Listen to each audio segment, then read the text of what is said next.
Hunter x Hunter का power system सबसे unique और कॉम्प्लेक्स माना जाता है। ये अदर सीरीज की तरह सिंपल बेसिक कॉन्सेप्ट पर बेस नहीं है। इस सीरीज में पावर है नैन एबिलिटी, जिसमें यूजर अपनी लाइफ फोर्स को पावर की तरह यूज करता है। स्टिल ये सब सिंपल नहीं है, इसमें काफी सारी फॉर्म है, टेक्निक है और कंडीशंस भी काफी कुछ हैं, जिसमें नैन के भी 6 टाइप्स होते हैं: एनहेंसर, एमिसर, मैनिपुलेशन, ट्रांसमिटेशन और एटसेट्रा। और हर तरह की नैन एबिलिटी इन्हीं टाइप्स में लाई करती है। इसी के साथ 4 एक्सरसाइज भी होती हैं अपने नैन ऑफ फ्लेम को स्मूथ करने के लिए, लाइक 10, ज़ेत्सु, रेन एंड हात्सो। पर हम इस वीडियो में पावर सिस्टम को डिटेल में नहीं समझेंगे। अगर जानना हो तो मुझे बताना, मैं उसके ऊपर एक सेपरेट वीडियो लेकर आऊंगा। पर आज हम बात करेंगे टॉप 10 गॉड लेवल नैन एबिलिटीज के बारे में। और ट्रस्ट में दोस्तों, इन एबिलिटीज ज्यादा तुमने कुछ भी नहीं देखा होगा। तो शुरू करते हैं नंबर 10 के साथ। नंबर 10 पे है bungee gum and texture surprise. ये एबिलिटी हिसोका मोरो की है। हिसोका पूरी सीरीज में मेरा सबसे फेवरेट कैरेक्टर है। अब उस चीज के लिए नहीं, I am not a पीडो, but मैं जानता हूँ इस क्रीप को एडमायर करने के लिए मुझे सजा भुगतनी पड़ेगी। और जो मेरे साथ है वो वीडियो को लाइक करे। हिसोका कॉन्स्टेंटली पावरफुल अपोनेंट की तलाश में रहता है और उनसे फाइट के लिए किसी भी हद तक चला जाता है। पर उसका खास इंटरेस्ट गॉन और किलुआ में है, क्योंकि उसे उन दोनों में फ्यूचर पोटेंशियल दिखता है, खासकर गॉन के बेस में। हिसोका की नैन एबिलिटी बंजी गम में रबर और गम दोनों की प्रॉपर्टीज है। वो अपने ऑरा पर कुछ ज्यादा ही एक्सपर्टीज रखता है। वो इसकी हेल्प से किसी भी चीज को पकड़ सकता है और अपने अकॉर्डिंग रिलीज भी कर सकता है, इवन बुलेट्स को भी। इसी के साथ बंजी गम का दूसरा टेक्निक है टेक्सचर सरप्राइज, जिसके थ्रू हिसोका अपनी अपीयरेंस को बदलकर सभी का चूतिया काट सकता है। यह एबिलिटी कोई ऑफेंसिव पावर नहीं देती है, लेकिन इसका यूजर जिस तरह से इसे यूज करता है वो इसे ओपी बना देता है। जिस तरह से हिसोका अपनी एबिलिटी को यूज करके ओपोनेंट को टीज करता है, लाइक जैसा उसने गॉन के साथ किया था, और उसने इवन क्रोलो के अगेंस्ट में काफी अच्छी फाइट दी थी। नेक्स्ट हमारे पास नंबर 9 गॉड स्पीड। ये एबिलिटी है किलुआ ज़ोल्डिक की। किलुआ गॉन के अराउंड होते हुए एक फन लविंग और प्लेफुल कैरेक्टर है, बट फाइट के टाइम पर वो अपनी फैमिली की तरह एक cold blooded blood thirsty killer बन जाता है। उसकी स्ट्रेंथ, स्पीड, एजिलिटी, एंड्योरेंस सब कुछ उसके एज से काफी बड़ा है, और शायद वो भी जो तुम सोच रहे हो। किलुआ अपनी नैन एबिलिटीज और प्रॉपर्टीज को चेंज करके अपने ऑरा को इलेक्ट्रिसिटी जैसा बना देता, और इस इलेक्ट्रिसिटी का उसके ऊपर कोई असर नहीं होता है। और ये special technique God speed 2 technique का कॉम्बिनेशन है। किलुआ इलेक्ट्रिक ऑरा का यूज करके अपनी स्पीड को एनहेंस कर देता है और व्हर्लविंड उसकी मूवमेंट को ऑटोमेटिकली बना देती है, जैसा नॉर्मल बॉडी में होता है। स्टिमुलस नर्व तक जाती है और फिर ब्रेन के पास, और फिर होता है मसल में वो एक्शन। बट इस टेक्निक के साथ किलुआ अपने ऑरा को प्रोग्राम करता है मसल्स को इलेक्ट्रिक सिग्नल भेजने को, यानी वो ब्रेन तक जाने के प्रोसेस को बाईपास कर देता है कि किसी भी तरह के इविलिस इंटेंट के साथ कोई बंदा जब उसकी सराउंडिंग में आता है उसकी बॉडी ऑटोमेटिक रिस्पॉन्ड करती है, यानी उसे सोचना भी नहीं पड़ता एक्शन करने से पहले। और स्पीड ऑफ लाइटनिंग के साथ अपनी बॉडी को कंट्रोल करना इजी हो जाता है। पहले वो इस टेक्निक को लार्ज डिस्टेंस को शॉर्ट टाइम में कवर करने के लिए यूज करता था। उसकी स्पीड ऑफ लाइट उसे 240 किलोमीटर पर आवर की स्पीड देता है। इस टेक्निक के साथ किलुआ ने पुफ को अभी उफ निकलवा दिया था, और यूपी पे भी ये टेक्निक काफी काम आई थी। नेक्स्ट हमारे पास है number 8 pen packer and rising sun. ये एबिलिटी है फेटन की, जो फैंटम ट्रूप का मेंबर और उसका डी फैक्टो लीडर भी रह चुका जब तक क्रोलो वापस नहीं आया था। फेटन एक ट्रांसम्यूटर है और उसकी सबसे पावरफुल टेक्निक है राइजिंग सन, जो लिटरली एक छोटा सन होता है। किसी से भी पिटने या फिर उसके ऊपर गुस्सा आने पर फेटन भैया चटक जाते हैं और बनाते हैं एक आर्मानी का सूट, यानी अपना आर्मर। और इस आर्मर का भी एक रीजन है, वो अपने नेक्स्ट अटैक से खुद को बचाने के लिए सूट को बनाता है। और उसके बाद शुरू होता है मेन एबिलिटी का काम, राइजिंग सन। फेटन अपने ऑरा को हीट बॉल में कंसंट्रेट करता है। उसकी पावर उसके खुद के पेन और इंजरी पर डिपेंड करती है। जितना ज्यादा उसे पेला गया होगा उतना ज्यादा वो पेलेगा, बट तलवारों से नहीं। फेटन मैनिफेस्ट करता है एक मिनिएचर सन। इस टेक्निक एक्टिवेट होती बाकी ट्रूप मेंबर खुद पार बोल जाते थे कि अगर वो आसपास भी रहे तो उनकी मौत का आखिरी नंगा नाच आग के साथ होगा। फेटन ने इस टेक्निक के साथ जजान का भी रोस्टेड लिजार्ड बना दिया था और बाद में उसके ऊपर हंस भी रहा था। नेक्स्ट बंदा शायद थोड़ा सा कंट्रोवर्शियल हो सकता है, क्योंकि लोगों की नजरों में वो बहुत ही अंडर एस्टिमेट है, लेकिन स्टिल उसकी एबिलिटी काफी पावरफुल है। तो हमारे पास है नंबर 7 एम्परर टाइम। ये एबिलिटी है कुरापिका की। कुरापिका जो एक कॉन्जरर है, यानी वो ऑब्जेक्ट को आउट ऑफ नोवेयर क्रिएट कर सकता है अपनी इमेजिनेशन के अकॉर्डिंग, बट उसकी एम्परर टाइप एबिलिटी से स्पेशलिस्ट बना देती है, यानी वो हर तरह की नैन टाइप को एक्सेस कर सकता है, वो भी 100% पर। ऐसा होने के पीछे रीजन है उसका स्पेसिफिक क्लैन से बिलोंग करना, दी कर्टा क्लैन। ये एक पीसफुल क्लैन हुआ करती जिसे खत्म कर दिया गया, जिसके पास एक यूनिक पावर थी, दी स्कारलेट आई। जब भी उनके इमोशन इम्बैलेंस होते थे तब उनकी आंखें स्कारलेट हो जाती थी और वो एम्परर टाइम को यूज कर पाते थे। कुरापिका का चॉइस ऑफ वेपन है चेन, जिसमें है डाउनिंग चेन, जिसे वो ऑफेंसिव और डिफेंसिव दोनों तरीके से यूज करता है। होली चेन, जिसके थ्रू वो अपने वुंड्स को हील कर सकता है। चेन जेल, जिसके साथ वो किसी को भी पकड़ सकता है, जो विक्टिम के ऑरा को शट कर देता है। इससे निकलने का एक रास्ता है कि ब्रूटल स्ट्रेंथ का यूज करना, बट फैंटम ट्रूप के मेंबर के पास वो भी रास्ता नहीं बचता।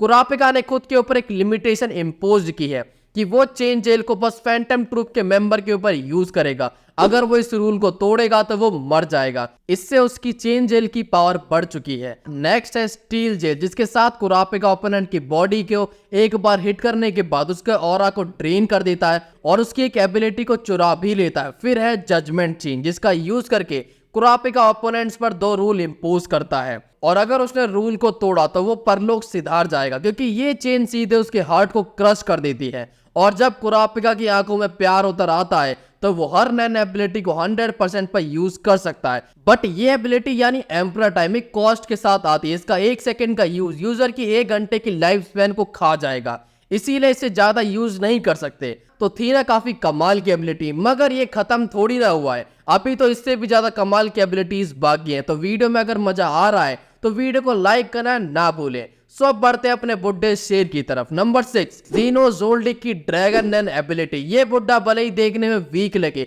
पर इससे उलझना एनिमी की लास्ट गलती साबित होगी। ज़ोल्डिक फैमिली जो असैसिन की फैमिली है, यानी कोल्ड ब्लडेड मर्डरर्स की, और ज़ीनो उसका हेड है। उसे किलिंग के इतने तरीके पता है कि जितने लाना रोड्स को पोजीशन भी नहीं।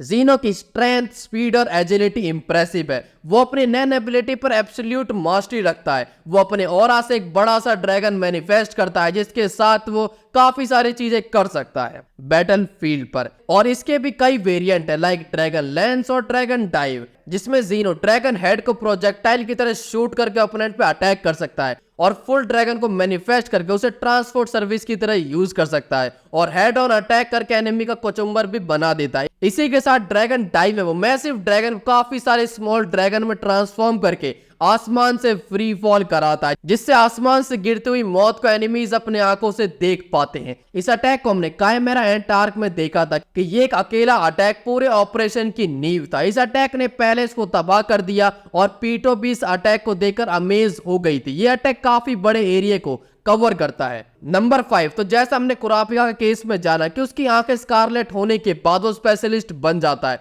बट कुछ लोग बॉर्न स्पेशलिस्ट होते हैं, जिसमें से एक है क्रोनो लूसीफर। एक स्पेशलिस्ट होने के बहुत सारे फायदे, जिसमें से एक है किसी और की नैन एबिलिटी को चुरा लेना।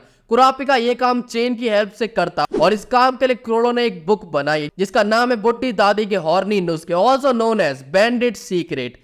क्रोनो अपनी बुक की हेल्प से किसी की एबिलिटी को चुरा सकता है और वो बंदा फिर खुद इस एबिलिटी को यूज नहीं कर पाएगा, बट ऐसा करने के लिए भी कुछ नियम कानून है। क्रोनो को उस एबिलिटी को अपनी पर्सनल आंखों से देखना होगा और वो इस यूजर से एक सवाल पूछेगा, उसका उसे आंसर मिलना चाहिए और विक्टिम का पाम बुक के हैंड प्रिंट पर टच होना चाहिए, है ना। 3 स्टेप एनक्रिप्शन गूगल से भी ज्यादा प्राइवेसी। पर अगर यूजर मर गया तो ये एबिलिटी भी क्रोनो के पास से चली जाएगी, मगर स्टिल क्रोनो पोस्टमार्टम नैन के साथ उसे एक्सेस कर सकता है।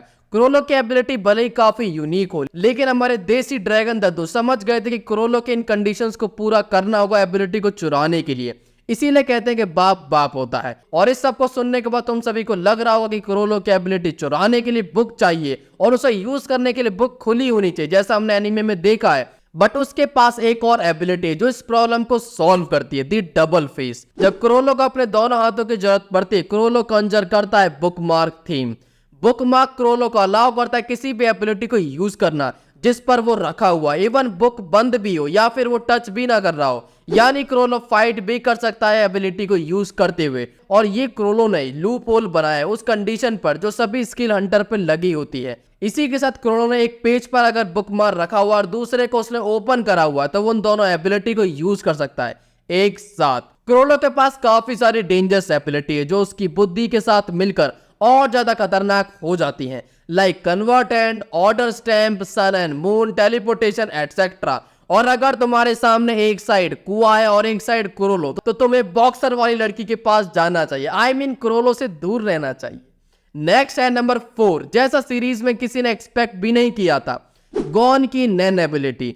गॉन जो एक एनहेंसर, उसे काइट की मौत का इतना बड़ा ट्रॉमा मिला था कि वो अपने इमोशन पर काबू ही नहीं रख पाया और पीटो को मारने के लिए खुद की बॉडी और नैन पर एक वाव ले लेता है कि वो खुद की बॉडी को स्टेट पे ले जाता है जहां पर वो पीटो को हरा पाए। उसकी फिजिकल स्ट्रेंथ, नैन एबिलिटी और आउटपुट इंसेनली बढ़ जाता है और इस सीन को एनीमे में देखकर गूज़बम्स आ जाते हैं। गॉन की डिस्ट्रेस स्टेट, जिस तरह से वो पीटो को ह्यूमिलिएट करता है, रॉयल गार्ड को भीगी हुई बिल्ली बना देता है। ये एबिलिटी काफी ज्यादा पावरफुल है, बट इसके आफ्टर इफेक्ट बहुत ज्यादा खतरनाक है। इस इंसेन पावर के बदले में उसकी हालत सड़ी हुई ककड़ी जैसी हो जाती है। यूजर नैन यूज नहीं कर पाए और लाइव सपोर्ट पर उसे पूरी जिंदगी काटनी पड़ेगी और गॉन के साथ भी यही हुआ था। ये तो क्लियर नहीं है कि ये किस तरह से गॉन ने किया, ये किस टाइप में लाई करेगा, बट गॉन तो बच गया किलुआ की बहन की वजह से। लेकिन सब नहीं बच पाएंगे। इस पावर को देखने के बाद पीटो ने खुद कहा था कि अच्छा है कि वो गॉन को फेस कर रही है, ना कि किंग मेरुएम।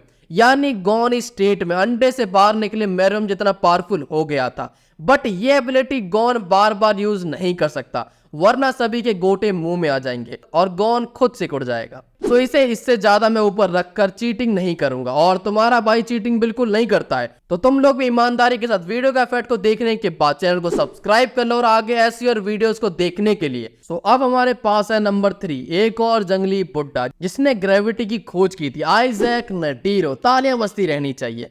आइजैक की नैन एबिलिटी 100 टाइप गेन्युइन बुद्धिस्ट, जिसे काफी पावरफुल नैन एबिलिटी माना जाता है। इस एबिलिटी में नेटिरो अपने पीछे एक जाइगेंटिक स्टैचू ऑफ ग्वेनिन को बनाता है जिसके काफी सारे हाथ है। वो इनकी हेल्प से इनकमिंग अटैक्स को ब्लॉक करता है और अटैक भी कर सकता है। नेटिरो बस तालियां बजाता और एनिमी की तालियां अपने आप बजने लगती हैं। उसके हाथों की मूवमेंट स्टैचू की मूवमेंट के फ्लो को कंट्रोल करती है और ये सब कुछ 0.1 सेकंड के अंदर हो जाता है, यानी हीनो से भी कम टाइम में। ये सारे हाथ कॉम्बिनेशन सिस्टम पे वर्क करते हैं और इतने सारे हाथों का एक साथ होना इन कॉम्बिनेशन को अनप्रेडिक्टेबल बना देता है और मेरुएम इसे इनफाइनाइट भी कहता है। नेटिरो इस फॉर्म में 4 टेक्निक से अटैक करता है, first hand, third hand, 99th hand, zero hand और एक्स्ट्रा थर्ड लेग। ये स्क्रिप्ट में नहीं था। इसके बाद आता है सेकंड स्ट्रॉन्ग नैन एबिलिटी, किंग मेरुएम की, एक भोला सा राजा। ये एबिलिटी है तो काफी सिंपल, बट एक इनफ टाइम के बाद अनस्टॉपेबल बन जाती है। ऑरा सिंथेसिस, इसकी एबिलिटी की शुरुआत ही एक और नैन यूजर को खाने के बाद होती है। जी बिल्कुल सही सुना आपने। ये बिना ग्रिल करे इंसानों को खा जाता और हर एक ट्रीट के बाद इसका ऑरा बढ़ता जाता है। लाइक जैसा पुफ और यूपी का पोर्शन कंज्यूम करने के बाद ये उनकी एबिलिटी को यूज कर पा रहा था। इसकी पावर से एक होल न्यू लीग में पहुंच गई थी और वो पुफ और यूपी की पावर को न्यू हाइट्स तक ले गया था और यही इसकी पावर है। अगर जन्म से पहले इसे रोक दिया जाए आईपीएल देकर तो इतना स्ट्रॉन्ग नहीं बनेगा, वरना अगर ये बड़ा हो गया तो बाकी सभी के छोटे कर देगा। जिंदगी के दिन। और सोचो अगर नेटिरो के पास कोई बॉम्ब ना होता और अगर मेरुएम उसे कंज्यूम कर लेता तो ये अनस्टॉपेबल कैरेक्टर बन जाता। हंटर हंटर सीरीज का सबसे पावरफुल कैरेक्टर, पास्ट, प्रेजेंट एवं फ्यूचर का। अगर तुम्हें इस बारे में वीडियो देखनी हो तो कमेंट्स में बताएं, क्योंकि मुझे ऐसे व्हाट इफ लिखने में काफी मजा आता है। सो अब हम आ चुके हैं अपने टॉप स्पॉट की तरफ, द लेजेंडरी नंबर 1 स्पॉट। तो कौन सी नैन एबिलिटी है जो सभी एबिलिटी को पछाड़ने की पावर रखती है? चलो तुम लोग गैस करो, ये किसकी पावर होगी? सबसे पावरफुल कैरेक्टर की, सबसे फास्ट, या फिर स्पेशलिस्ट फाइटर तो होना ही चाहिए। ना बाबा ना, तुम्हें जादू के बारे में तो पता होगा, ये नीली बावली गान नहीं, मैजिक वाला, ये वाला जादू। जब जादू चलता तो नैन पेन सब धरे रह जाते हैं। तो स्वागत करो किलुआ की लिटिल सिस्टर का, आलुका ज़ोल्डिक। ये भले एसेसिन फैमिली से, बट उनकी तरह मारने के धंधे में नहीं है। मतलब हाँ, मारती है लोगों को, उनके खानदान खत्म कर देती है, लेकिन उस धंधे का पार्ट नहीं है। तो आलुका एक स्पेशलिस्ट है, बट उसके पास उसकी कोई नैन एबिलिटी नहीं है, बट उसके पास माँ है। ये क्या बवासीर लिख दियो। आलुका के पास है नानिका और ये पावर सारी नानिका की है। आलुका बस एक मीडियम है जो नानिका को रियल वर्ल्ड में बाकी लोगों से कनेक्ट कराती है। और नानिका की एबिलिटी है विश ग्रांटिंग, यानी वो किसी की भी विश को पूरी कर सकती है। और इसी ने गॉन को भी हील करा था। किसी भी चीज को ये पूरा कर सकती है या रियलिटी भी बना सकती है। इसीलिए पूरे हंटर हंटर सीरीज की सबसे ब्रोकन एबिलिटी है। बट सिर्फ किलुआ को पता है कि सब अच्छे से काम कैसे करता है। वो बचपन से अपनी बहन के साथ खेलता रहा है। बट इस ब्रोकन एबिलिटी के साइड इफेक्ट भी होंगे। सब कुछ ऐसे तो मिल नहीं जाएगा। तुम्हारी विश पूरी हो, इसीलिए तुम्हें नानिका की 3 विश पूरी करनी होंगी और वो कैसी भी हो सकती है, लाइक मर जाओ या फिर अपना हाथ काट कर दे दो। और अब तुम सोचोगे कि हाँ हम ना करें तो विश पूरी, बच्ची ये तो क्या कर लेगी। लेकिन ना मुन्ना ना, ऐसी गलती ना करना। इस गलती के बाद तुम तो जाओगे, तुम्हारा लव्ड वंस भी पेला जाएगा। जितनी ज्यादा बड़ी विश उतने बड़े कॉन्सिक्वेंसेस। सो किलुआ ने गॉन को कैसे हील करा, वो भी बिना कॉन्सिक्वेंसेस के। सो किलुआ है आलू का और नानिका का बड़ा भाई। वो दोनों उसे करती हैं बहुत ज्यादा प्यार। वो विश नहीं मांगता, वो उन्हें ऑर्डर दे सकता है और उसे पूरा भी करेंगी वो। काश मेरे पास भी नानिका जैसी एक छोटी बहन होती तो मैं उसे क्या क्या मांग सकता था। तुम क्या विश करते कमेंट में बताओ। सोचने का पैसा थोड़ी लगता है। एक और चीज है जिसका पैसा नहीं लगता, मेरे चैनल को सब्सक्राइब करने का और वीडियो को लाइक करने का। तो चैनल को सब्सक्राइब कर दो, वीडियो को लाइक भी कर दो। That's all from my side. मिलते हैं जल्दी एक और नई वीडियो के साथ।